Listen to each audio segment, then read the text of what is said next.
Hello everyone, कैसे हैं आप सब। आई होप आप लोग बहुत अच्छे होंगे।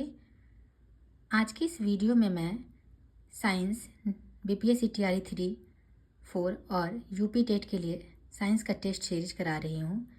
तो आज का टेस्ट सीरीज जो है वो 4th नंबर का है। 1, 2, 3 ऑलरेडी मेरे प्लेलिस्ट में डाला हुआ है, तो आप लोग वहाँ जाके देख सकते हैं। और वीडियो को पूरा देखिएगा, अच्छा लगे तो प्लीज़ लाइक एंड सब्सक्राइब कीजिएगा। तो चलिए आज का सेशन स्टार्ट करते हैं। हमारा पहला क्वेश्चन है, इनमें से कीटोन का कौन सा क्रियाशील समूह है। इनमें से कीटोन का कौन सा क्रियाशील समूह है। कीटोन का जो होता है बी नंबर इसका आंसर होगा। नेक्स्ट है, 68 ग्राम H2O2 में H2O2 के कितना अणु है। पहले आपको पता होना चाहिए कि H2A2 का अणु कितने होते हैं। तो इनके अनुभार का आप निकालेंगे तो 2 × 1 + 3 2 करेंगे।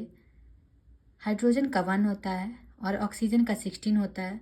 तो इसको अगर आप करेंगे 2 × 1 + 32 तो आंसर आएगा 34। फिर उसके बाद मोल की संख्या निकाल दीजिएगा। मोल की संख्या निकालेंगे तो उसका फॉर्मूला है दिया गया भार इक्वल टू दिया गया भार बाई अनुभार। तो यहाँ पे जो है दिया गया भार यहाँ पे दिया हुआ है 68 ग्राम। तो 68 बाई जो आपने निकाला था H2O2 का, तो 68 बाई अगर 34 करेंगे तो आंसर आ जाएगा 2। मोल की संख्या आ जाएगी 2।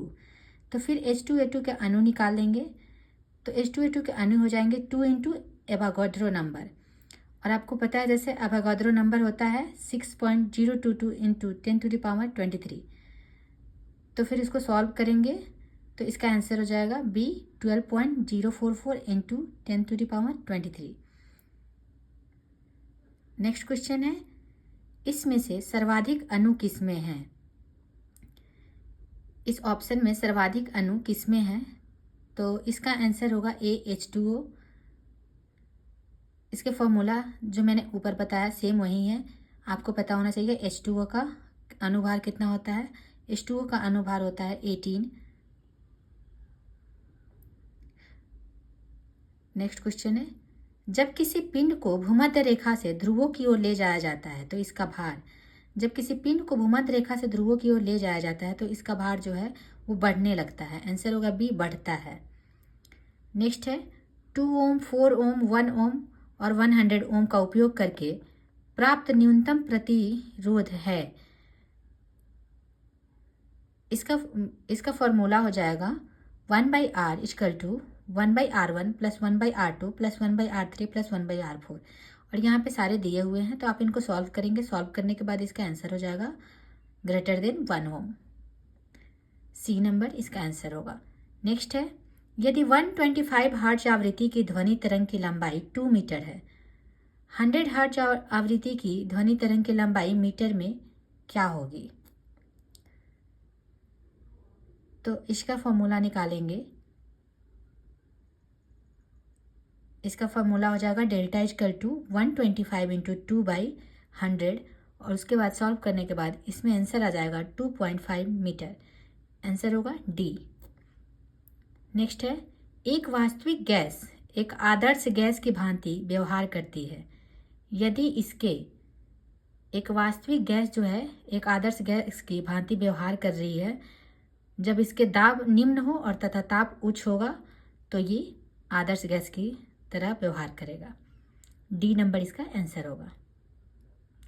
नेक्स्ट है, निम्न में से कौन सा एक व्युत्पन्न मात्रक नहीं है। इनमें से कौन सा जो है एक व्युत्पन्न मात्रक नहीं है। आंसर होगा सी, किलोग्राम। नेक्स्ट है, 5.0 न्यूटन पर कूलम तीव्रता के विद्युत क्षेत्र में 1 कूलम धन आवेश बल आरोपित होगा।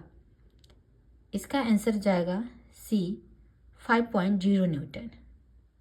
नेक्स्ट है, पृथ्वी एक बहुत बड़ा चुंबक है, इसका चुंबकीय क्षेत्र किस दिशा को विस्तृत होता है। आंसर होगा डी, दक्षिण से उत्तर की ओर। नेक्स्ट है,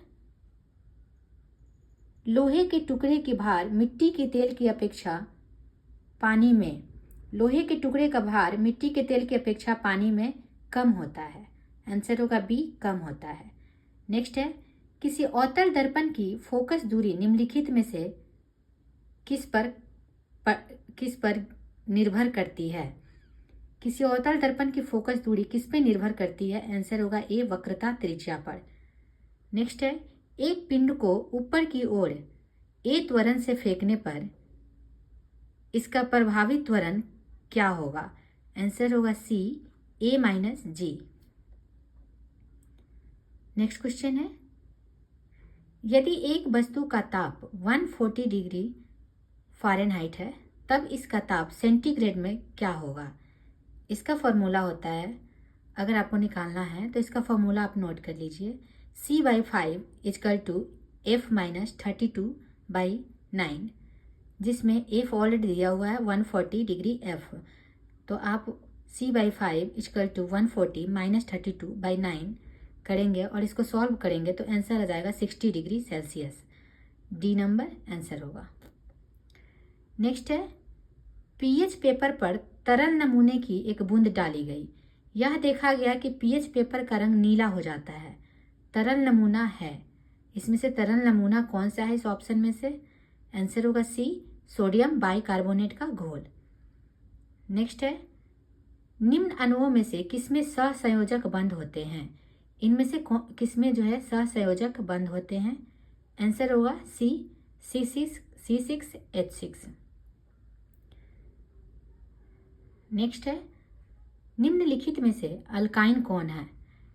इसमें से अल्काइन कौन सा है? आंसर होगा C2H2। नेक्स्ट है, ऊर्ध्वपातन सब्लिमेशन का गुण किसमें पाया जाता है? इसमें से सब्लिमेशन का गुण किसमें पाया जाता है? आंसर होगा सी, अमोनियम क्लोराइड में।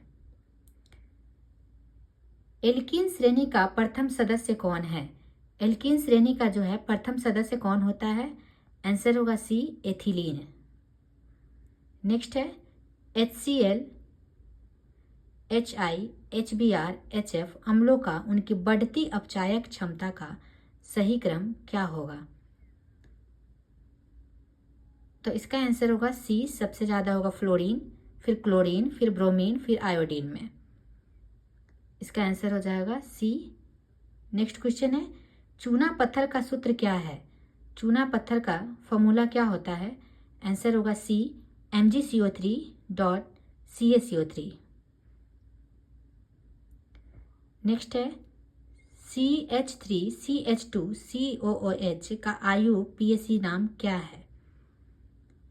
CH3CH2COOH का IUPAC नाम प्रोपेनोइक अम्ल होता है। आंसर होगा सी, प्रोपेनोइक अम्ल। नेक्स्ट क्वेश्चन है, निम्नलिखित में से कौन सा यौगिक है? इसमें से कौन सा जो है यौगिक है? आंसर होगा डी, ग्लूकोज। ग्लूकोज एक यौगिक है। नेक्स्ट है, कौन सी अधातु तत्व कक्ष ताप पर द्रव होती है? इनमें से कौन सी जो अधातु है वो ताप पर द्रव होती है? आंसर होगा सी, ब्रोमीन। नेक्स्ट है, तेल के हाइड्रोजीकरण में प्रयुक्त होने वाला उत्प्रेरक कौन सा है? तेल के हाइड्रोजीकरण में प्रयुक्त होने वाला उत्प्रेरक निकेल को कहते हैं। बी आंसर होगा निकेल। बीटा कण क्या है? बीटा कण एक इलेक्ट्रॉन है। आंसर होगा सी, इलेक्ट्रॉन। नेक्स्ट है, प्रत्यास्थता गुणांक के बढ़ते क्रम में निम्नलिखित में से कौन सा समायोजन सही है? आंसर होगा डी, रबर, फिर कांच, फिर तांबा, फिर इस्पात। अभिसारी लेंस की फोकस दूरी बैगनी, हरा एवं लाल रंगों के लिए ज्ञात किया जाता है। यदि ये क्रमशः FV, FG एवं FR है तो निम्न में से कौन सही है? तो इसका आंसर होगा C, F violet is smaller than F red. Answer होगा चुंबकीय क्षेत्र का मात्रक क्या है? इसमें से चुंबकीय क्षेत्र का मात्रक कौन सा है? आंसर होगा बी, न्यूटन पर एम्पियर मीटर। नेक्स्ट क्वेश्चन है, निम्न में से कौन सा केवल द्रव से संबंधित है तथा गैसों से नहीं? इसमें से कौन सा जो है वो केवल द्रव से संबंधित है, गैस से नहीं? आंसर होगा डी, पृष्ठ तनाव। डॉपलर प्रभाव लागू होता है। डॉपलर प्रभाव किस पे लागू होता है? आंसर होगा ध्वनि एवं प्रकाश दोनों तरंगों के लिए। ध्वनि एवं प्रकाश दोनों तरंगों के लिए डॉपलर प्रभाव का यूज किया जाता है। नेक्स्ट है, जब किसी वस्तु को एक अवतल दर्पण के अनंत पर रखा जाता है तो उसका प्रतिबिंब कैसा निर्मित होता है। जब किसी वस्तु को एक अवतल दर्पण के अनंत पर रखा जाता है तो उसका प्रतिबिंब जो है वो फोकस पर निर्मित होता है। आंसर होगा ए, फोकस पर। परमाणु क्रमांक 30 का इलेक्ट्रॉनिक विन्यास क्या है। परमाणु क्रमांक 30 का इलेक्ट्रॉनिक विन्यास आंसर होगा डी, 28182। त्रिबंध वाले हाइड्रोकार्बन का सामान्य अणुसूत्र क्या है। आंसर होगा डी, CnH2n-2। अगर आपसे पूछेगा एकल बंध वाले हाइड्रोकार्बन का सामान्य अणुसूत्र क्या होगा तो आंसर होगा CnH2n+2। और द्विबंध वाले हाइड्रोकार्बन का सामान्य अणुसूत्र पूछेगा तो CnH2n। और त्रिबंध वाले पूछेगा तो CnH2n-2। पीले फॉस्फोरस कहाँ रखते हैं। पीले फॉस्फोरस को कहाँ रखा जाता है। आंसर होगा ए, जल में। STP पर 22.4 लीटर SO2 का भार क्या होगा। आंसर होगा डी, 64 ग्राम। नेक्स्ट है, 4 किग्रा और 9 kg द्रव्यमान के दो पिंडों की गतिज ऊर्जा समान है, उनके वेगों का अनुपात क्या होगा। आंसर होगा डी, 3:2। साधारण दोलक की आवृत्ति f हर्ट्ज है तो 2 मिनट में दोलन करेगा। आंसर होगा डी, 120 f बार। दो थर्मामीटर जिनमें एक सेल्सियस और दूसरा फ़ारेनहाइट में है किसी एक वस्तु के तापमान के लिए प्रयुक्त होता है। यदि रीडिंग डिग्री सेल्सियस या डिग्री फ़ारेनहाइट हो तो क्या होगा। आंसर होगा D, Fahrenheit equal to Celsius और फ़ारेनहाइट ग्रेटर देन या इक्वल टू KC। नेक्स्ट होगा, प्रकाश के वेग का क्रम कांच, हीरा एवं जल में होगा। तो प्रकाश का वेग का त्वरण किसमें सबसे ज़्यादा होगा। आंसर होगा बी, सबसे ज़्यादा जल, सबसे कम जल में होगा, सबसे ज़्यादा डायमंड में होगा, फिर उसके बाद कांच में, फिर जल में। बी नंबर आंसर होगा। नेक्स्ट है, निम्न में से सही संबंध कौन सा है। इनमें से जो है सही संबंध कौन सा है। आंसर होगा A, R1/R2 equal to √M2/M1। Next है, एसिटिलीन में अल्फा तथा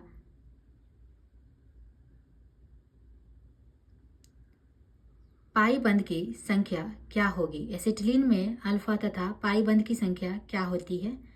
आंसर होगा सी, 3π।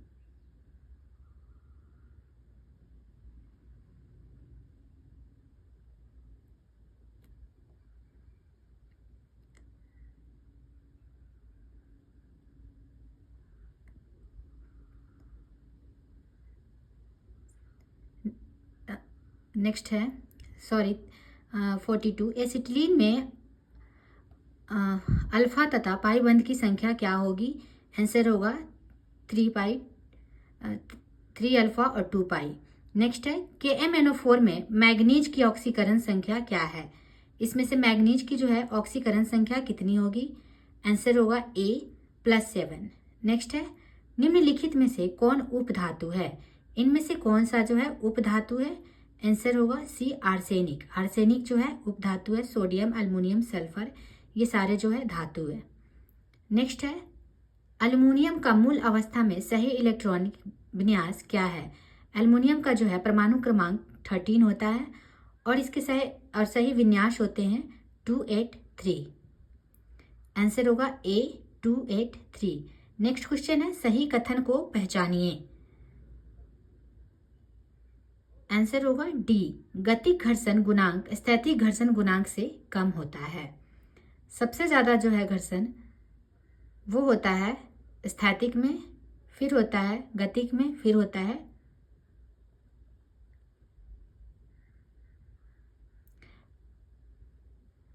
नेक्स्ट लोटनिक में। फिर उसके बाद नेक्स्ट क्वेश्चन है, निर्वात में किसी पिंड के स्वतंत्रता पूर्वक गिरने की घटना निम्न में से किस प्रकार का प्रकरण है? आंसर होगा बी, एक समान त्वरण। नेक्स्ट क्वेश्चन है,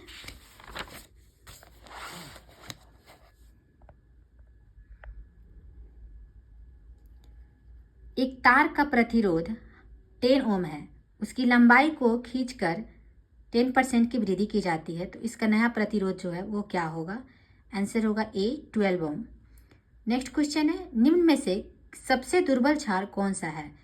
इस ऑप्शन में सबसे दुर्बल क्षार कौन है? आंसर होगा डी, ZnOH2। शुद्ध जल का पीएच मान क्या है?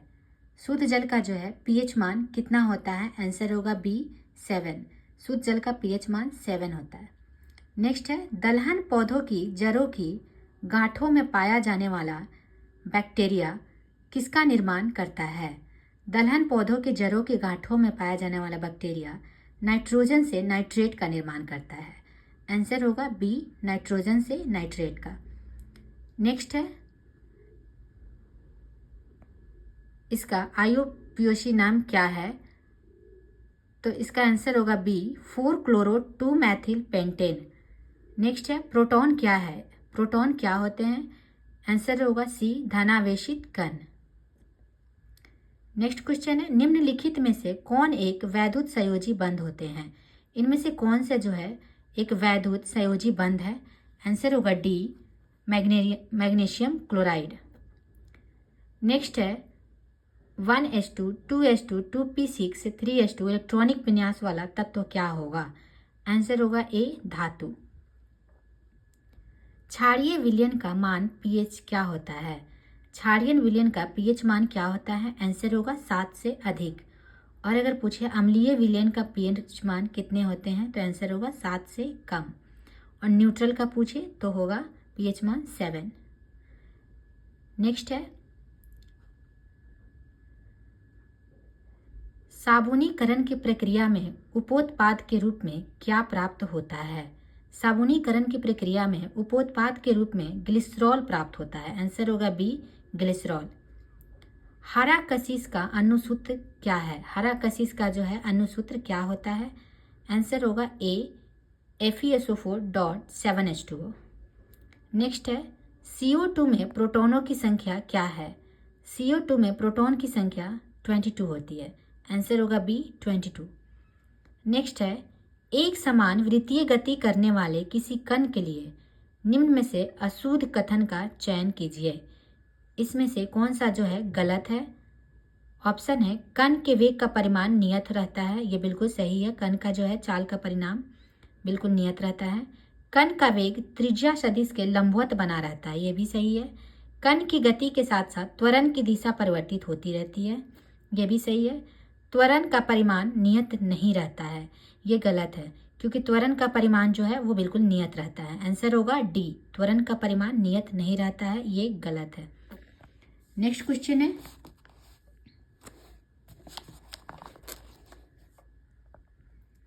निम्न में से किसे स्वयं संयोजित बल कहा जाता है? इसमें से किसको जो है स्वयं संयोजित बल कहा जाता है? आंसर होगा ए, स्थैतिक घर्षण।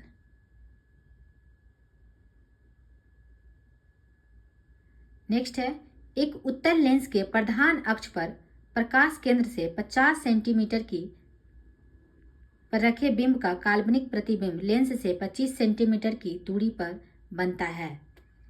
तो लेंस का फोकस दूरी निम्नलिखित में से कौन सा है? इसका आंसर हो जाएगा डी, इनमें से कोई नहीं। नेक्स्ट है, तप्त तार आमीटर द्वारा मापन किया जाता है। तप्त तार आमीटर द्वारा क्या मापन किया जाता है? आंसर होगा सी, प्रत्यावर्ती एवं दिष्ट धारा दोनों तप्त तार आमीटर तार द्वारा मापन किया जाता है। नेक्स्ट है, अतिचालक सुपरकंडक्टर की चालकता है। सुपरकंडक्टर की चालकता जो है वो अनंत होती है। आंसर होगा ए, अनंत। लार ग्रंथि से डैश एंजाइम स्रावित होते हैं। लार ग्रंथि से एमाइलेज जो है एमाइलेज एंजाइम स्रावित होते हैं। आंसर होगा सी, एमाइलेज। नेक्स्ट है, किस प्रकार का प्रजनन विशाल विविधता ला सकता है? किस प्रकार का जो प्रजनन है वो विशाल विविधता ला सकता है? आंसर होगा बी लैंगिक।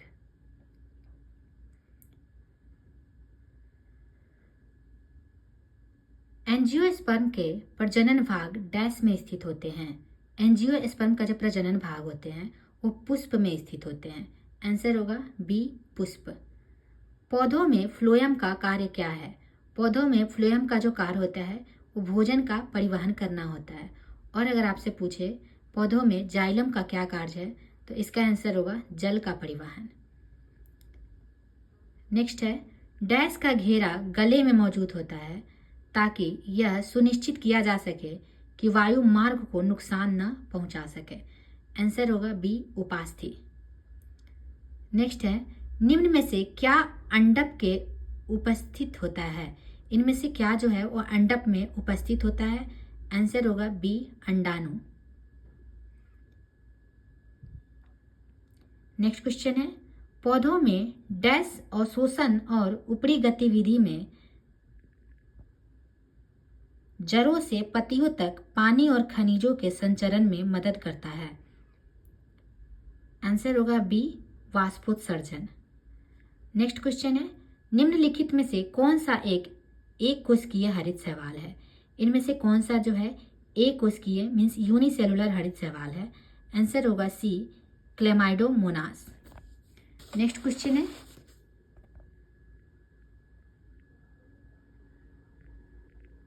गार्ड कोशिकाओं में डैश प्रवाहित होने पर वे फूल जाते हैं जिससे स्टोमाटा का छिद्र खुल जाता है। आंसर होगा पानी। गार्ड कोशिकाओं में पानी प्रवाहित होने पर वे फूल जाते हैं और इससे स्टोमाटा का जो छिद्र जो है वो ओपन हो जाता है। नेक्स्ट क्वेश्चन है, विभिन्न प्रकार के अस्थायी ऊतकों के निर्माण के लिए डैश एक की कोशिकाओं को अलग किया जाता है। आंसर होगा सी मेरिस्टेमेटिक मीन्स विभाज्योतक। नेक्स्ट क्वेश्चन है, इनमें से कौन सा पुरुषों में पाया जाता है? इसमें से कौन सा जो गुणसूत्र है वो पुरुष में पाया जाता है? आंसर होगा डी वाई गुणसूत्र। और स्त्री में जो पाया जाता है वह है एक्स गुणसूत्र। नेक्स्ट क्वेश्चन है, डैश ऊतक हमारे मुंह की आंतरिक अस्तर को बनाता है। इसमें से कौन सा ऊतक जो है हमारे मुंह के आंतरिक अस्तर को बनाता है? आंसर होगा सी सरल स्क्वैमस एपिथेलियम। नेक्स्ट क्वेश्चन है, थायरोक्सिन के संश्लेषण के लिए डैश आवश्यक है? थायरोक्सिन के संश्लेषण के लिए आयोडीन आवश्यक होता है। आंसर होगा नेक्स्ट क्वेश्चन, मानव शरीर में श्वसन वर्णक है। मानव शरीर में श्वसन वर्णक क्या होता है? आंसर होगा बी हीमोग्लोबिन।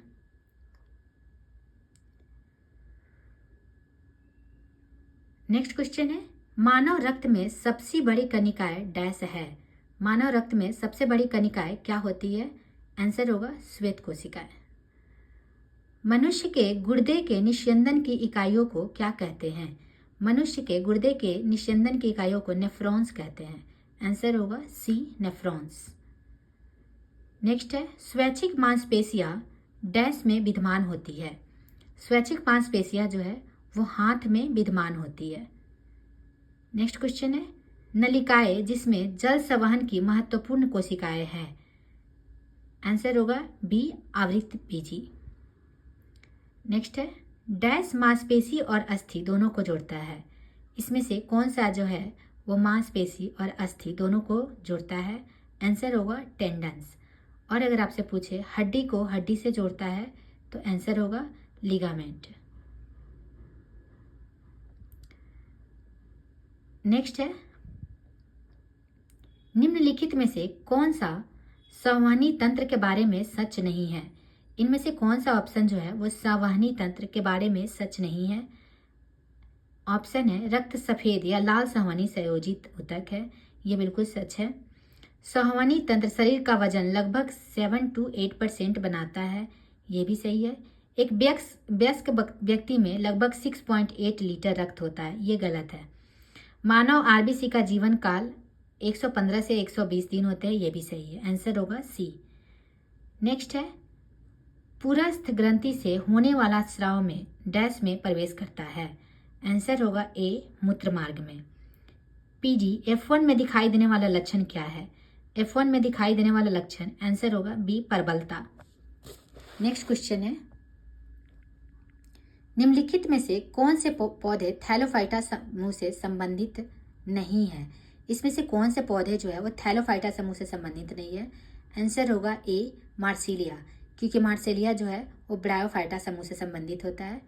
कारा, यूलोथ्रिक्स, क्लैडोफोरा ये सारे थैलोफाइटा समूह से संबंधित है।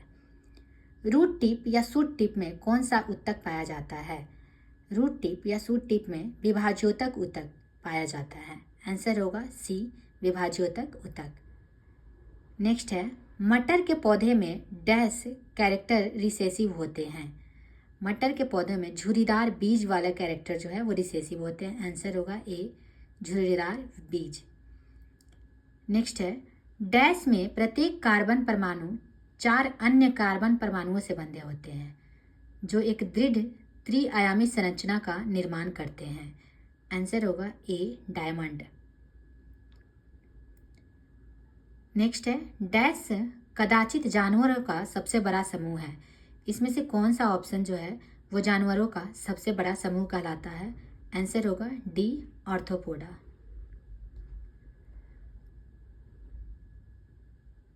नेक्स्ट क्वेश्चन है, रोगजनक सूक्ष्म जीवों की वृद्धि को रोकने वाली दवाओं को क्या कहा जाता है? रोगजनक सूक्ष्म जीवों की वृद्धि को रोकने वाली दवाओं को एंटीबायोटिक्स कहा जाता है। आंसर होगा डी एंटीबायोटिक्स। नेक्स्ट क्वेश्चन है, वायुमंडल में तरित द्वारा किस गैस का स्थिरीकरण हो सकता है? वायुमंडल में तरित द्वारा कौन से गैस का जो है स्थिरीकरण होता है? आंसर होगा बी नाइट्रोजन का। नेक्स्ट क्वेश्चन है, लोकटक झील किस राज्य में स्थित है? लोकटक झील जो है वो मणिपुर में स्थित है। आंसर होगा ए मणिपुर।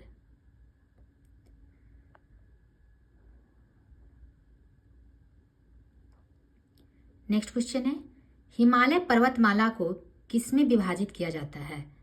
हिमालय पर्वतमाला को जो है इसमें से कौन से ऑप्शन जो है हिमालय पर्वतमाला को विभाजन करने वाली है?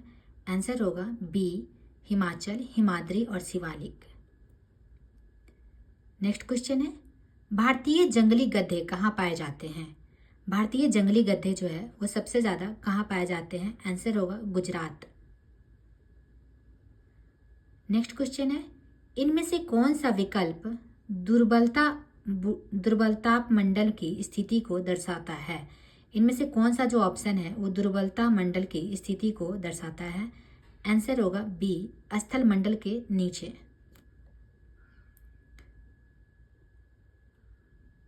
अंतर्राष्ट्रीय नवीकरणीय ऊर्जा अभिकरण का मुख्यालय डैश में स्थित है।